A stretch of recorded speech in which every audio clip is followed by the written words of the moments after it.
I'm Kelsey Chittick. And I'm October Gonzalez. And you're listening to Keep On. Welcome back to Keep On the Podcast. I know I always say this, but today we do have a pretty special guest. He is the founder and CEO of 10 West Recovery, which is one of Los Angeles' premier recovery institutions. Luke Chittick, who happens to also be my one and only favorite brother-in-law. And I think we've said this season we're going to try to bring up topics that we're all thinking about and that are on our minds. And Luke's experience in the addiction world and the recovery world is something that we talk about a ton in our family and that we talk about a ton in terms of our personal growth. But if you can start by walking us through how you ended up in the recovery world.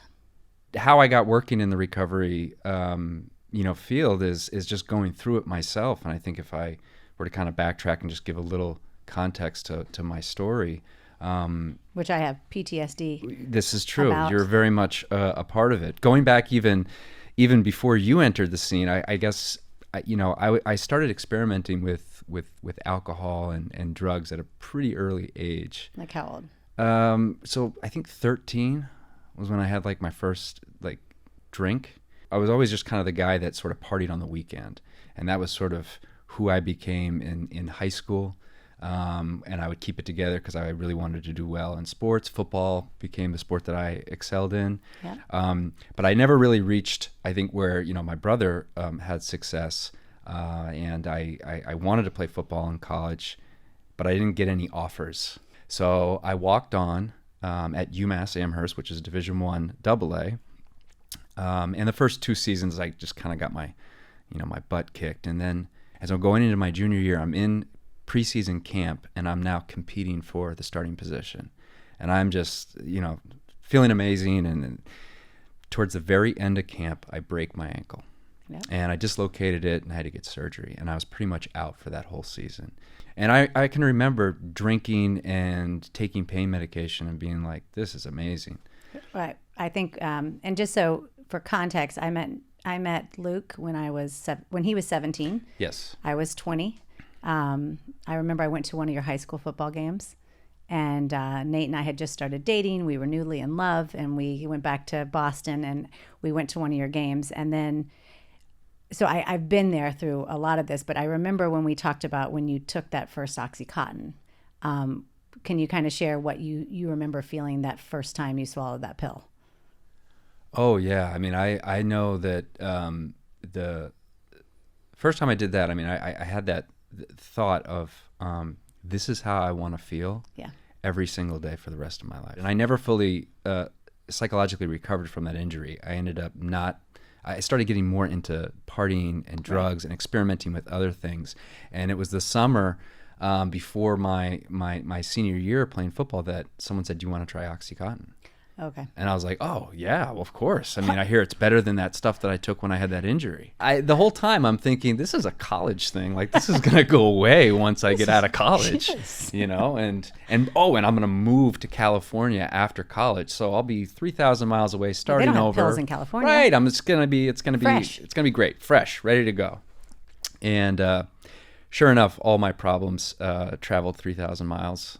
Into my downstairs. Into your downstairs. Along with your brother. Right. You guys had an ability. There was, with a Chittick man, there is not a lot of moderation. There tends to be no movement or to the moon. Right. We don't see a Chittick man really riding the middle very often. This is true. So whatever you all do, you do it the best of anyone. And you really took it to the house when it came to addiction. Right before I got sober, I had lost jobs, I had lost friendships, I had lost where I was living. I mean, I was pretty much living out of my car and in, at times motels in some really not so nice places. It got ugly as it can get. And I think the last story that always sticks with me is that when we went to pick you up at the hospital, they were like, he's really bad, but I mean, exceptional too. We've never seen a person alive with this high of blood alcohol. Mm.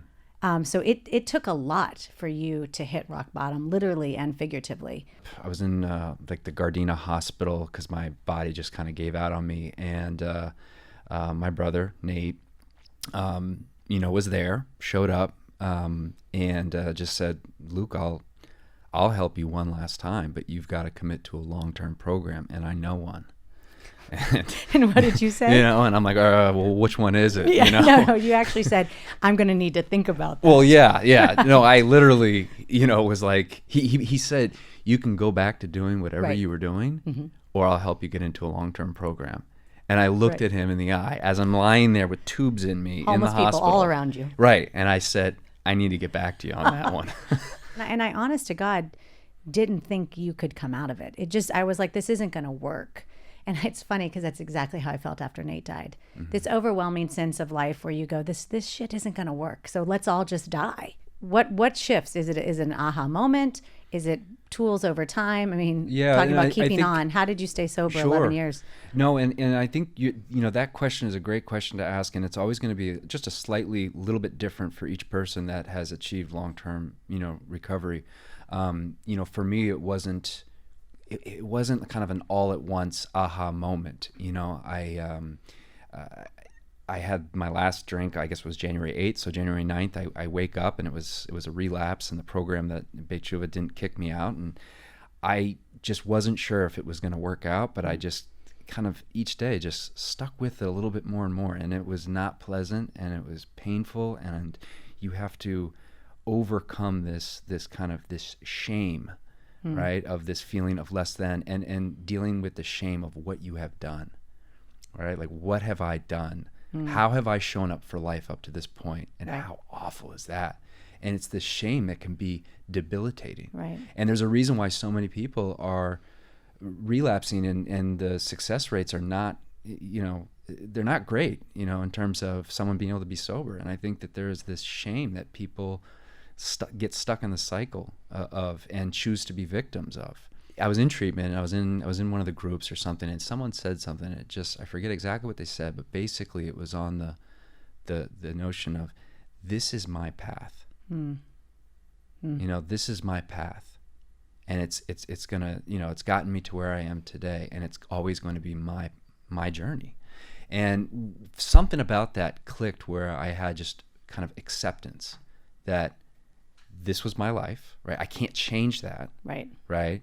And I sort of forgave myself for what happened. Now, when you think of forgive, it doesn't mean that I think what I did was okay, right? Right. Forgiveness is about accepting that the past has happened and it can't be changed. Is it easier to stay sober today than it was the first year? Oh, yeah, absolutely. Absolutely. But I always know that I am an alcoholic and a drug addict. Because I remind you every day, stay sober, please. Right. Probably the biggest anchor, I would say, you know what I mean? And this is something that everyone uses or can choose to use is gratitude. Right. So gratitude, and then, what other things? I think you're in what I would say at this point, and is a relentless pursuit of personal growth. Do you feel like always working on up-leveling keeps you from sliding back or getting caught in a place where you're living a life less than what you wanted? So I think that when, especially when I first got sober, there's this understanding of learning, and for me, I chose to utilize the 12 steps, of Alcoholics Anonymous, and there's a whole series of things you have to go through, that you're learning and you're gaining information. I started studying, spirituality stuff. And so there's this idea, and I should say that first couple of years when I was really involved in that, I felt amazing. Yeah. I mean, that is kind of the key. And I think that learning and growing is one of the purposes of life, right? Learn and grow as much as you can, and then help someone else do the same. What I can say, though, is that over the last almost 11 years, there's been several years where I sort of lost that, and I wasn't learning, and I wasn't growing. And I remember those years. And I was not happy. Me neither. I was sober. Yes. But I wasn't happy, and I really wasn't making much forward movement. And it's possible, I don't know, that had I not decided to get back on, my recovery program of a daily gratitude and learning and growing and meditation, journaling, journaling, all of that I don't know. I mean, maybe I could have slid back. Yeah. When Nate died, I think one of my biggest fears, and just to give people background, so you've always been in our life, but you were more in our life once you got sober. But like you said, there was a lot of times in the last 11 years when you were sober but not happy. And you were a part of my kid's life and a part of our family, but it was very regimented and it was very structured, and it was very much like an uncle comes and he loves, and the children have always just adored you. But there was space between that. And, I think that was partly because maybe Nate was a huge man and a huge father, and there wasn't a lot of room. They didn't really need anyone else. And when he died, you stepped up in a way that I'll be forever grateful. I mean, it was just exceptional because I'd never seen that side of you, because you had been for so long really working on yourself. And you completely, when Nate died, turned your attention to my kids. And that became kind of your North Star. And you started making a lot of decisions based on how you could show up for them. So I think it goes back a lot of times to how when we're in a really tough spot, if we can actually turn and start to serve people, we actually get out of the bad spot through the service. What has been your experience of Nate's loss? And I thought you were going to relapse because of the pain.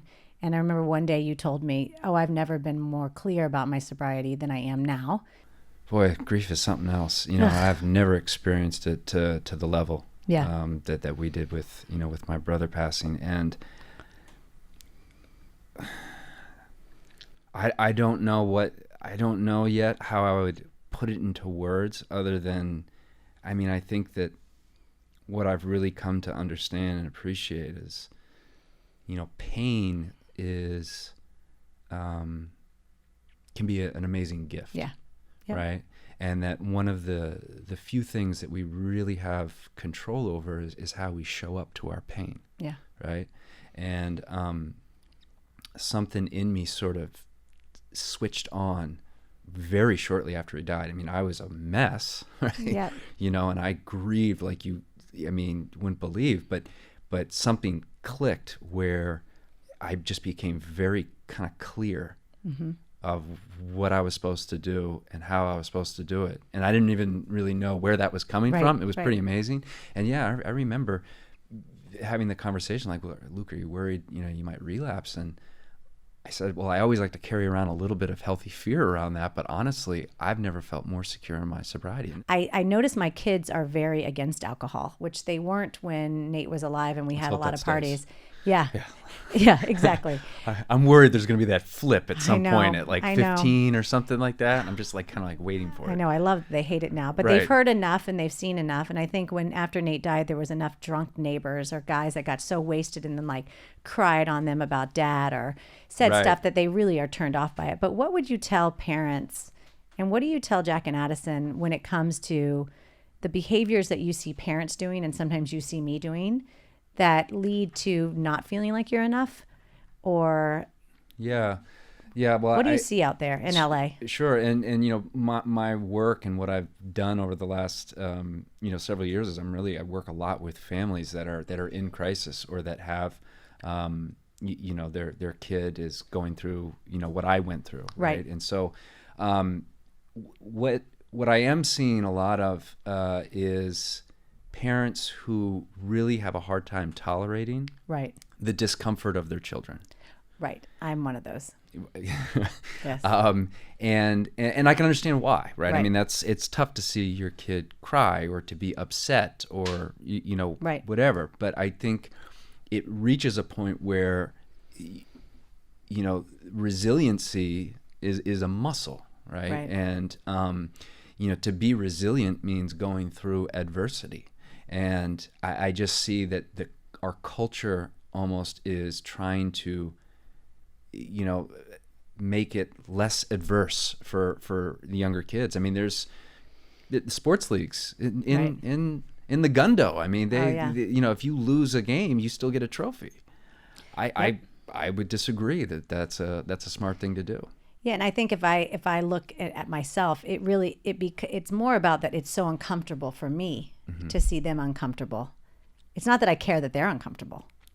If that's what parents are missing. Right. It's not that we care if our kids are uncomfortable, because if there's things that we will hold on because it doesn't bother us when the kid is uncomfortable about it. But what I'm realizing is most of the issue is that there's certain things that I wish that I don't want to see them hurt around. Right. And you're always reminding me, please let them fail, set them up to fail. Right.